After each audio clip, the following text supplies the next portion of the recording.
Oke, shalom teman-teman. Kali ini saya ingin sharing sedikit tentang sebuah kuasa dari Injil, sedikit bagian dari kuasa dari Injil, bahwa saya sangat meyakini kalau kita terima Yesus maka hidup kita akan diberkati Tuhan. Itu pasti gitu. Efek pertama ketika kita terima Yesus adalah hidup kita diubahkan Tuhan. Nah, banyak orang itu yang terlalu sungkan untuk mengatakan bahwa kita akan sangat diberkati ketika kita terima Yesus, karena menganggap bahwa itu terlalu materialistik, tapi sebetulnya tidak. Salah satu dalam kuasa Injil itu adalah kita ini diberkati, prosper, makmur gitu. Karena Rasul Yohanes sendiri pernah dalam salah satu bagian kitabnya mengatakan, aku berdoa supaya kamu juga hidupmu itu baik-baik saja, tapi dalam bahasa aslinya adalah prosper atau makmur gitu. Baik tubuh, jiwa, dan roh kita itu makmur. Artinya tidak ada lagi kekurangan, tidak ada lagi kemiskinan, tidak ada lagi orang yang terikat dengan hutang piutang yang konsumtif, tetapi kita ini diberkati jasmani dan rohani. Saya sangat meyakini itu. Kalau kita cuman diterima Yesus lalu kita cuman ditebus roh kita, nanti kita masuk surga, saya rasa tidak. Bukan seperti itu. Saya sangat meyakini bahwa ide awal manusia diciptakan Tuhan, manusia diciptakan Tuhan adalah untuk dia berkuasa di bumi, berkuasa di Eden, bukan masuk surga. Jadi jangan salah ya. Agama mengajarkan bahwa kita ini kalau mati masuk surga, tetapi di kekristenan kalau saudara cek, bukan kita masuk surga, tetapi kita menghadirkan surga di bumi. Karena apa? Perintah Tuhan ketika Kejadian 1, ketika dia menciptakan manusia, dan Kejadian 3 dipertegas supaya manusia itu berkuasa. Yaitu berkuasalah. Di mana? Di Eden, di bumi. Dan ketika Yesus hadir ke dunia, maka salah satu doanya adalah, jadilah kehendakmu di bumi seperti di surga. Jadi manusia itu tidak diciptakan untuk nanti mati masuk surga saja, tidak. Tetapi manusia itu diciptakan untuk dia memerintah di bumi, menjadikan bumi ini seperti di surga gitu. Nah, itu ide awal Tuhan menciptakan manusia. Jadi saya percaya ketika kita terima Yesus, salah satu tanda adalah engkau sangat diberkati Tuhan. Saya bertemu dengan orang-orang yang bagaimana mereka bangkrut, miskin, ya, atau pekerjaannya gagal terus, tapi sampai suatu ketika dia terima Yesus dalam hidupnya dirubah Tuhan luar biasa. Kalau kita ngomong hidupnya dirubah Tuhan, apa? Karakternya juga. Berbicara tentang apa juga? Cara berpikir, mindsetnya juga dirubah. Tuhan memberikan ide-ide yang baru dalam hidupnya. Itu juga diberikan kepada dia. Tetapi satu hal, tanda yang paling mencolok yang bisa dilihat kasat mata adalah hidupnya diberkati Tuhan luar biasa gitu ya. Jadi saya akan tunjukkan satu ayat yang ini merupakan menjadi pegangan saya, bahwa kalau ada Tuhan dalam hidup seseorang, dalam rumah tangga seseorang, maka hidupnya diberkati. Saya percaya. Dengan apa? Dengan keuangan, dengan kekayaan, dengan kelimpahan. Tidak ada lagi orang miskin gitu. Kok terlalu kapitalis? Enggak. Karena Alkitab yang mencatat seperti itu. Saya tunjukkan buat saudara. 2 Samuel 6, ini bukan teologi kemakmuran ya, tetapi dalam Injil ada kemakmuran ya. Catat baik-baik. Bukan teologi kemakmurannya, tidak. Tapi waktu engkau terima Yesus, engkau sangat diberkati Tuhan. Saya katakan lagi, sangat diberkati Tuhan. Nanti saya tunjukkan kenyataan-kenyataannya ya, oke? 2 Samuel 6 ayat yang ke-10. Sebab itu Daud tidak mau memindahkan tabut Tuhan itu ke tempatnya, ke kota Daud, tetapi Daud menyimpang dan membawanya ke rumah Obed-Edom orang Gad. Obed-Edom ini adalah orang biasa dari suku keturunan Gad. Oke? Orang biasa, ordinary people. Daud itu ceritanya memindahkan gara-gara usaha kesamber Tuhan, gara-gara melanggar kekudusan dengan menyentuh tabut dengan tangan. Maka Daud marah, di ayat-ayat sebelumnya saudara baca, karena dia jengkel, dia marah dengan Tuhan. Ya sudah, tabut itu tidak usah dibawa ke kota Daud. Ini mumpung ada di rumahnya Obed Edom gitu. Sudah mampir ke sini aja, taruh ke sini aja. Gitu. Apa maunya Tuhan gitu. Jadi Daud ini menyimpan tabut itu ke rumah orang biasa namanya Obed Edom. Orang Gad, suku Gad yang tidak terkenal itu. Nah, maka apa yang terjadi? Ayat 11. 3 bulan lamanya tabut Tuhan itu tinggal di rumah Obed Edom. Berapa? 3 bulan. Oke. Kehadiran Tuhan, representasi kehadiran Tuhan tinggal di rumah tangganya Obed Edom selama 3 bulan saja. Orang Gad itu. Dan Alkitab mencatat jelas loh ini. Tuhan memberkati Obed Edom dan seisi rumahnya. Artinya apa? Pegawai-pegawainya ikut diberkati, saudara-saudaranya yang di situ ikut diberkati, anaknya diberkati, bahkan Obed Edom sendiri juga diberkati Tuhan. Jadi untuk menjawab problem, sekarang banyak sekali ketika krisis ini teman-teman yang bertanya gitu, wah pasarannya turun, ya toh, ekonominya mulai tidak karu-karuan, segala macem orang komplain gitu. Jawabannya cuma satu, ketika ada kehadiran Tuhan di rumah tangga kita, engkau tetap diberkati Tuhan. Di tengah krisis engkau tetap diberkati Tuhan. Halo Om Roy. Mencoba untuk sharing Om Roy gitu. Ya, jadi 3 bulan saja kehadiran Tuhan itu ada di rumah orang biasa loh ini. Ini bukan pejabat gereja, bukan pendeta, bukan PDM, bukan PDT atau juga PDP, bukan. Ini orang biasa Obed Edom diampiri tabut Tuhan, dititipi tabut Tuhan. Tapi saya percaya, saya menggambarkan, Obed Edom pasti ngerti ceritanya kenapa tabut itu dipaksa Daud untuk disimpan di rumahnya.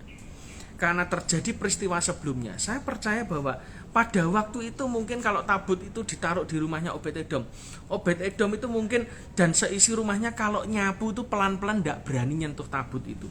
Mereka sangat menghargai dan menghormati kehadiran Tuhan. Itulah yang membuat mereka diberkati Tuhan. Bukan cuman bentuk fisiknya saja tabut itu ada di rumahnya Obed Edom lalu serta-merta diberkati, tidak. Saya sangat meyakini bahwa Obed Edom ini punya sikap menghormati kehadiran Tuhan. Sikap hati inilah yang membuat Obed Edom dan seisi rumahnya sangat diberkati Tuhan. Saya percaya dalam hal finansial, utangnya bisa aja lunas, ya toh. Yang tadinya tidak bisa makan dengan kelimpahan, ya toh, bisa memberkati tetangganya, jangan lupa. Karena seisi rumahnya diberkati Tuhan luar biasa. Yang ikut Obed Edom di dalam rumah Obed Edom diberkati.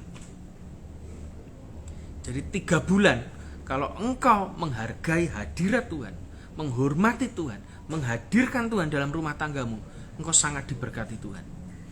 Saya sangat meyakini finansial bagi Tuhan itu sangat mudah. Oke, buktinya apa? Mujizat 5 roti dan 2 ikan itu sangat kecil sekali di hadapan Tuhan. Bisa dalam waktu singkat Tuhan memberkati sedemikian rupa. Artinya apa? Asal ada Yesus di rumah tangga kita, mujizat, keajaiban, kekayaan, kelimpahan pasti ada. Dan terbukti ketika saya bikin persekutuan di tempat ini, sampai hari ini orang yang nabur itu banyak. Yang nabur untuk pembicaranya juga ada. Bahkan kemarin saya baru dapat, saya luar biasa, saya mendoakan setiap orang-orang yang menabur di tempat ini tidak pernah miskin dalam hidupnya. Kenapa? Kemarin saya dapat sama istri dikirimi orang, ya toh, bumbu nasi goreng itu 3 box. Untuk apa ini kok banyak men? Untuk persekutuan Caruban Global Fellowship loh, luar biasa toh. Jadi sak bumbu masake padahal itu kan saya ini nyepakne makanan ini, nyediakan makanan untuk jemaat yang hadir itu ya dari kafe kita, Eat House itu, Eat for Nation itu yang sekarang namanya jadi Eat for Nation itu. Ya kita ya seperti biasa menyediakan makanan ya dari kafe itu. Tapi orang sampai nyumbang, dari PK-nya pembicara disumbang, diberkati Tuhan, sampai bumbu masak, bahan baku untuk makan malamnya juga disumbang orang. Coba, saya meyakini Kalau engkau menghadirkan rumah Tuhan dalam hidup rumah tangga kita, rumahmu itu jadi rumahnya Tuhan, bukan jadi rumah tangga tok, tapi jadi rumah Tuhan. Maka sama seperti yang dialami oleh Obed-Edom, engkau juga akan sangat diberkati Tuhan. Saya ketika saya memulai persekutuan ini, saya cuma dapat satu pesan dari Tuhan. Bangun rumahku. Rumahmu tak bangun. Perhatikan rumahku. Rumahmu tak perhatikan. Amin. Sederhana. Dan saya cuma nurut aja sudah gitu. Orang paling enak ikut Tuhan itu cuma satu, nurut. Kenapa? Alkitab berkata, pikulahku yang kupasang kepadamu. Pikulahku, kuk itu apa sih? Kuk itu kayak itu loh, yang kayak sapi atau kerbau yang zaman dulu kalau kita di sawah membajak begitu. Orang zaman dulu biasanya itu ada regenerasi sapi ke sapi atau kerbau ke kerbau. Jadi kerbau yang senior itu sebelah kiri, kerbau yang junior itu sebelah kanan membajak. Tujuannya apa? Supaya yang junior ini belajar dari yang senior. Arahnya gimana, beloknya gimana gitu. Jadi kalau yang sudah kerbau senior ini pensiun, yang junior ini sudah ngerti alurnya. Nanti ditaruh lagi di situ kerbau berikutnya lagi yang lebih junior. Tuhan itu seperti kepada kita itu gitu. Sudah taat wae gitu loh. Jalan dengan aku itu nurut saja, seirama dengan aku. Kalau engkau berjalan dengan aku seirama, sudahlah, enak-enak, semuanya diatur oleh Tuhan gitu. Percaya enggak percaya? Sampai hari ini kita adakan persekutuan sejak bulan Februari akhir sampai hari ini, saya diberkati Tuhan luar biasa. Persis seperti yang dicatat di Alkitab Obed-Edom. Ketika tabut itu ada di rumah Obed-Edom 3 bulan, Obed-Edom diberkati seluruh rumahnya. Loh, berarti enggak ngalami krisis, toko sepi? Ya ngalami juga. Tapi beda. Damai sejahtera yang di hati itu beda. Ya toh, rumah tangga jadi beda, ya toh, saling mengasihi lagi. Dulu kalau ndak ada duit, wah kita kemrungsung, komplain. Sekarang santai gitu, karena kita tahu kita berjalan dengan Tuhan, kita menghadirkan Tuhan di rumah tangga kita. Maka yang terjadi adalah tidak ada lagi marah-marah. Istri saya juga sekarang sangat jarang marah, bahkan tidak pernah marah gitu. Jarang sekali. Kenapa? Karena saya tahu ada tabut Tuhan di rumah dan di pekerjaan saya. Dan waktu itulah diberkati Tuhan. Engkau memperhatikan rumah Tuhan, rumah tanggamu diperhatikan Tuhan. Dan saya meyakini kunci dari ini. Makanya dulu Pak Alex dari Betani mengatakan, terima Yesus, 3 bulan engkau sangat kaya. Wah, itu banyak orang yang menentang, tidak setuju. Tapi saya ketemu dengan orang-orang yang meyakini pesan Tuhan yang disampaikan oleh Pak Alex itu. Terjadi betul ya masalahnya. Betul, tidak bisa dipungkiri. Mereka meyakini firman Tuhan yang disampaikan oleh hambanya. Alkitab berkata, percayalah kepada nabinya, maka jalanmu akan beruntung. Dan apa saja yang kau kerjakan akan berhasil. Dan orang-orang yang saya temui di Betani waktu itu, dari setir kencang jadi setir bunder, itu terjadi betul masalahnya. Dulu jadi OB, sekarang jadi pemimpin di perusahaan. Itu ya hidup orangnya sampai sekarang. Dan dia ngalami dan sangat meyakini itu, bahwa engkau percaya Yesus 3 bulan engkau pasti diberkati. Dan betul terjadi betul. Nggak heran kan sekarang ada orang yang mengatakan jemaat Betani itu kaya raya. Ya karena apa? Diajari kayak begitu. Firman Tuhan itu disampaikan itu, tidak salah gitu. Toh nyatanya juga saya kenal dengan beberapa teman di Betani yang sekarang diberkati luar biasa. Mereka bukan seperti yang kita bayangkan, mereka cinta uang, matre, enggak. Mereka tuh juga suka nolong temennya kok. Suka nabur juga loh, coba. Ya toh, kita ini kadang enggak pernah kenal dengan sebuah gereja, lalu kita memframing sepotong ajarannya, lalu kita ini menceritakan ke orang lain tentang gereja itu, padahal kita sendiri tidak pernah masuk di situ.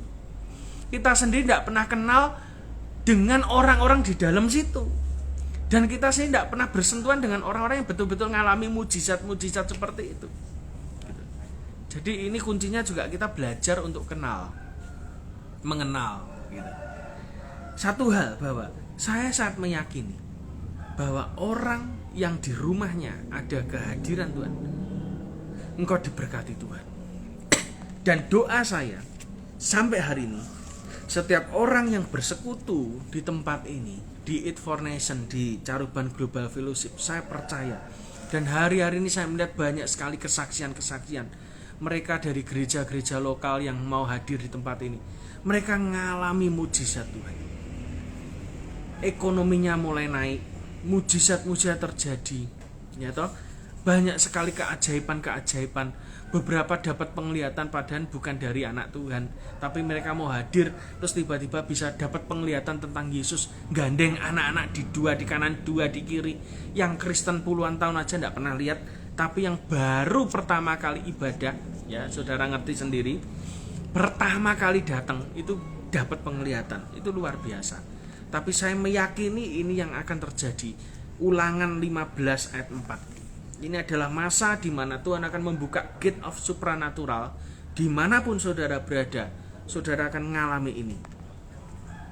Ulangan 15 ayat 4. Maka tidak akan ada orang miskin di antaramu. Amin.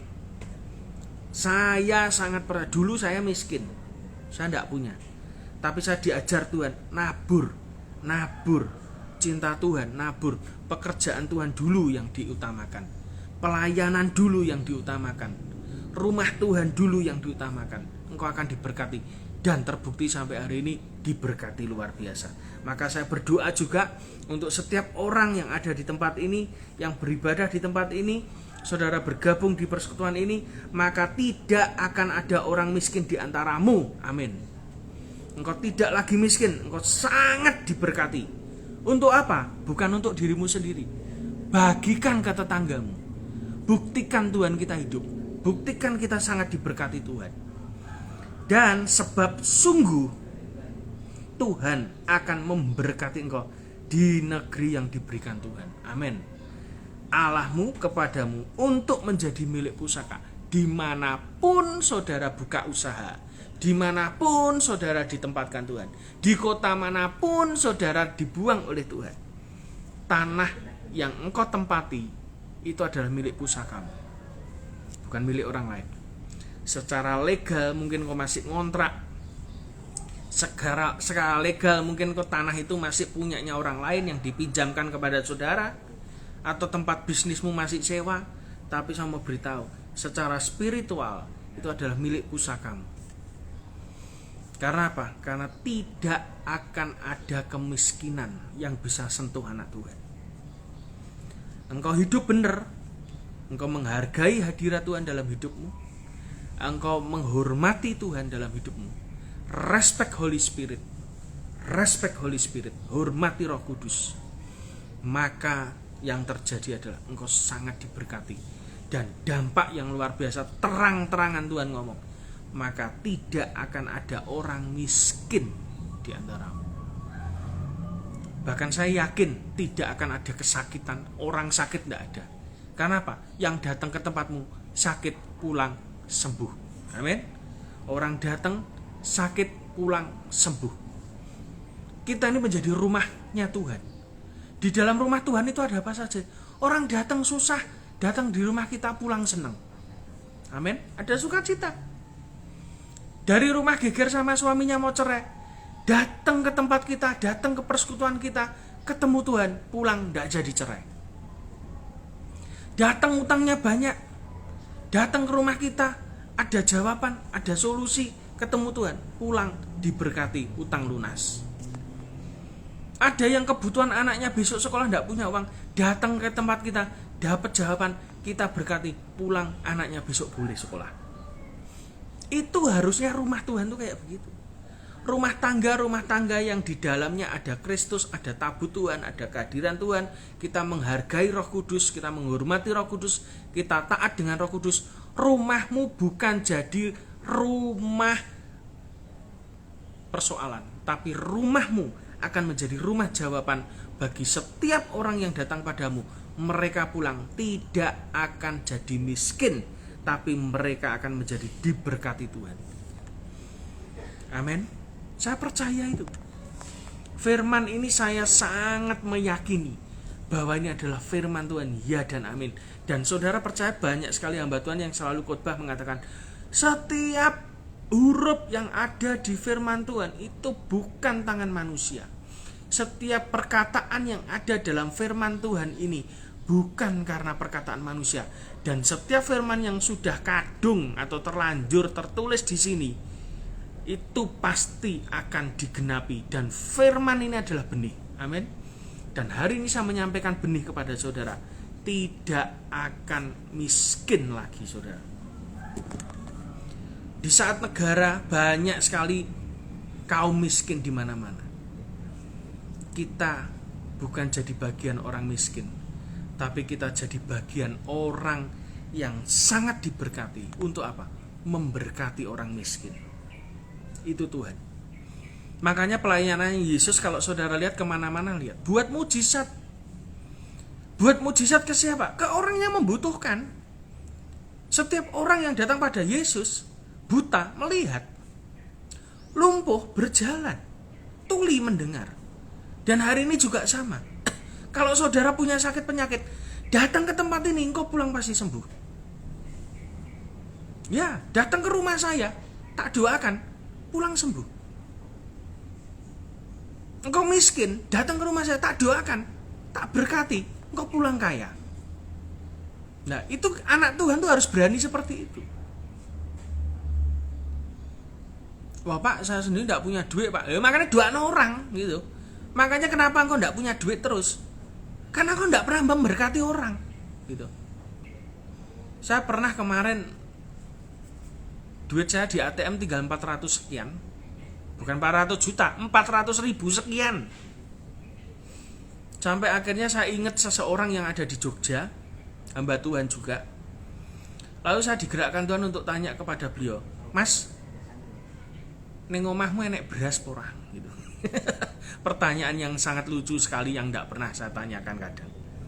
Lalu si hamba Tuhan ini berkata, sambat dia, hari ini saya cuma pegang duit 30 ribu. Dan itu sudah habis untuk belanja bahan makanan untuk istri dan anak-anak dan juga anak-anak asuh yang di situ. Lalu saya screenshot nominal di ATM saya di M-Banking, saya tunjukkan. Ini tinggal 400 ribu sekian ya, kita wedding.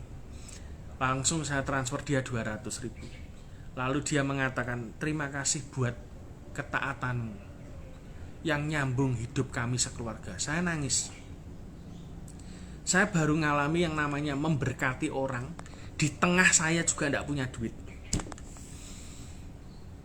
Ya, dan itu kenyataan gitu, sawang sinawang gitu. Oh bangunannya gede, rumahnya gede, ya cash flow-nya sedikit tok. Tapi di situ saya lebih nurut Tuhan. Kalau 400 ribu tak gandoli terus, saya tidak dapat mujizat-mujizat yang lain. Saya berkata wedding, ya paruan maksudnya. Dia 200, saya 250 ribu gitu. Saya transfer langsung, saya tidak banyak ngomong karena saya disuruh Tuhan untuk memberkati orang itu, ya saya memberkati orang itu. Gitu. Saya digerakkan Tuhan memberkati orang, ya tak gerakkan. Tuhan tuh pengennya begitu. Kita ini jadi jawaban atas persoalan yang dialami oleh orang seluruh dunia. Bukan kita malah jadi bagian dari masalah. Jadi kalau ada yang mengatakan doakan orang sakit, loh, aku sendiri punya sakit, kolesterolku tinggi, penyakitku tinggi, makanya doakan orang. Kalau kamu tidak memberkati orang, kamu tidak diberkati loh. Kamu tidak doakan orang sakit supaya sembuh, sakitmu ya tidak sembuh-sembuh. Itu hukumnya Tuhan. Jadi kadang kita ini didakwa oleh setan, pikiran-pikiran setan. Oh kamu miskin kok kamu berkati orang miskin. Betul tidak? Wong kowe iki ra duwe duit kok kowe iki ngekeki duit. Kowe dhewe kekurangan kok kamu itu memberkati orang. Saya mau beritahu, itu setan. Setan selalu mengatakan kepada kita agar engkau tidak memberkati orang lain. Tuhan mengatakan apa yang kamu punya berikan. Tak kasih contoh di Alkitab supaya saudara ngerti. Janda miskin, dia tidak punya duit. Dia memberikan 2 peser di bait Allah. Tapi yang dikatakan Yesus apa? Janda ini memberi lebih banyak dari orang lain. Kenapa? Karena dia memberi dalam kekurangannya. Saya percaya janda itu mungkin ada bisikan setan. Wong kowe iki ra duwe duit kok ngapain kamu itu kok nyumbang di bait Allah yang sudah kaya? Imamnya kaya, berkatnya kaya, yang nyumbang juga orang-orang kaya, ya toh? Kok kamu tuh loh nggak punya duit kok mau-maunya disuruh nyumbang? Mungkin perkataan setan itu ada di telinga perempuan janda itu tadi, tapi dia lebih taat sama Tuhan. Di tengah kekurangan dia tetap kasih Tuhan. Amin. Contoh, janda di Sarfat. Wong sudah ngerti kekeringan, Israel dilanda bencana, nggak hujan selama 3 tahun, tinggal minyak, dibuli-buli dan juga segenggam tepung. Loh ya toh. Kok ya iso-iso nih gitu loh. Ada nabi yang datang minta dibuatkan roti. Lah kan nabi kemenyek ini. Tapi perempuan itu berkata, ndak ada lagi kecuali segenggam tepung dan 1 buli minyak.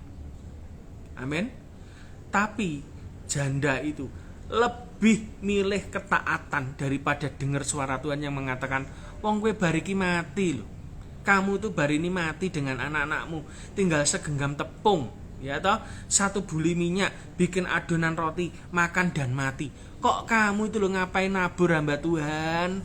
Ngapain kamu itu loh kok juga ngundang hamba Tuhan? Itu ada. Di saudara saya mengatakan, Musa ini duitnya apa turah-turah? Kok nekok nih hamba Tuhan gede-gede bayari PK banyak, PK-nya jutaan. Ngapain? Saya bilang, karena itu saya diberkati Tuhan. Tidak ada diskusi lagi. Sekali taat Tuhan, lakukan yang Tuhan mau. Selesai, nek sudah kena musuh jawaban kayak begitu, ya ndak ada pertanyaan lagi toh. Sama, janda di Sarfat ini, dia akhirnya memasak untuk Elia, nabi Tuhan. Tapi dampaknya yang dia tabur adalah sampai kekeringan selesai, dia tidak pernah kekurangan. Minyak dan segenggam tepung itu tidak pernah habis sampai musim hujan tiba. Betul kan? Kalau kita dengerin omongan setan, wong kowe iki sik melarat ya kok nyumbang orang. Loh, karena melarat itu nyumbang orang biar engkau kaya. Biar engkau diberkati Tuhan. Kalau engkau respect Holy Spirit dalam dirimu yang menyuruh engkau untuk nabur, engkau diberkati Tuhan. Nggak kurang. Tidak pernah kekurangan. Mungkin orang lihat engkau ini nggak punya duit. Ya memang nggak punya duit. Tetapi saya mau beritahu, kalau tabut Tuhan itu ada dan engkau menghargai kehadiran Tuhan dengan cara engkau taat kepada Roh Kudus dalam hidup, engkau tidak bisa miskin lagi. Saya berdoa engkau tidak miskin, saya pun juga tidak bisa miskin. Kita akan semakin diberkati.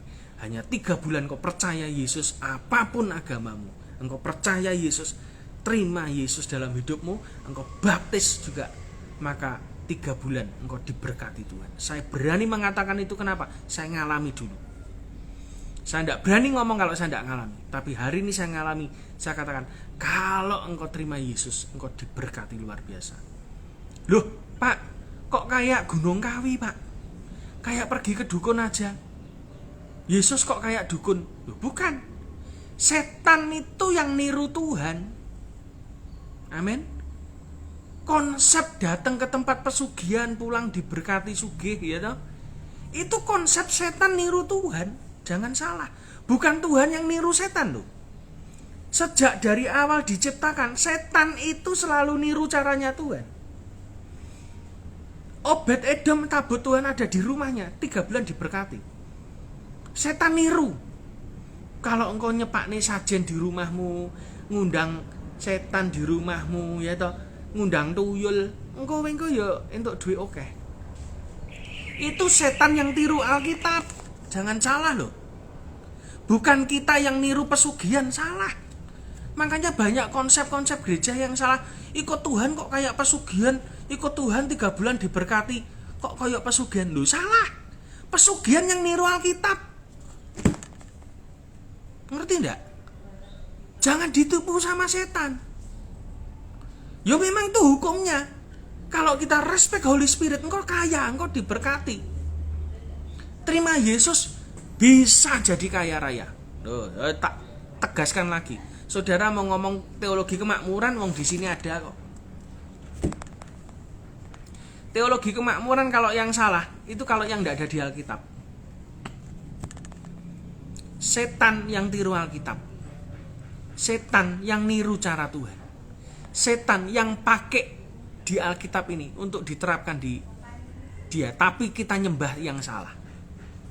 Tapi kalau engkau percaya Yesus, engkau sangat diberkati. Engkau tidak akan lagi miskin. Engkau diberkati Tuhan. Untuk apa? Jadi berkat. Itu hukumnya. Jadi berkat. Supaya engkau memberkati banyak bangsa itu loh. Kalau engkau diberkati, engkau memberkati banyak orang. Amin. Jadi sekarang pastikan dirimu terima Yesus sebagai Tuhan dan Juru Selamat dalam hidupmu. Terima Roh Kudus dan taati Roh Kudus. Suruh apa? Suruh nabur, suruh berkati siapapun, taat. Maka sejak itu 3 bulan dari hari ini saya sampaikan pesan ini. Engkau pasti diberkati luar biasa. Dari setirmu kenceng jadi setir bunder. Dari sepeda motor jadi mobil. Jadi rumah kontrak jadi rumah mewah. Jadi warung biasa jadi kafe. Engkau diberkati Tuhan. Dari yang tanahmu cuma 1, engkau diperluas punya banyak tanah. Kenapa? Karena engkau jadi berkat, engkau nurut Tuhan, engkau sangat diberkati. Amin. Tuhan Yesus memberkati berlimpah-limpah. Amin.